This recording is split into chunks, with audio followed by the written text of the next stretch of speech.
নতুন লুকে শাড়ি পরে আবারও ধরা দিলেন চিত্রনায়িকা অপবিশ্বাস। এ নিয়ে বিস্তারিত জানতে ভিডিওটি না টেনে দেখতে থাকুন।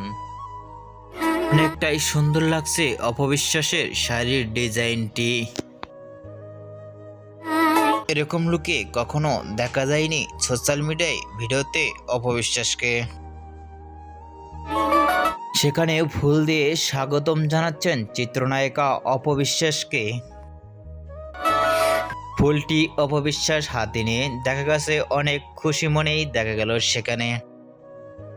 অপবিশ্বাসের লুক ও গেটআপ দেখে অনেকটাই সুন্দর লাগলো অপবিশ্বাসকে। সাদা রঙের শাড়ি পরে অনেকটাই সুন্দর লাগলো অপবিশ্বাসকে এরকম লুকে। মুহূর্তের মধ্যে সোশ্যাল মিডিয়ায় ভিডিওটি ভাইরাল হয়ে পড়ছে নেট দুনিয়ায়। অপবিশ্বাসের শাড়ি পরনের ভিডিওটি দেখে আপনাদের কি মন্তব্য নিচে কমেন্ট বক্সে জানিয়ে দিন। নিত্য নতুন ভিডিও পেতে চ্যানেলটি সাবস্ক্রাইব করে পাশে থাকা বেলটি বাজিয়ে দিন। ভিডিওটি দেখার জন্য অসংখ্য ধন্যবাদ।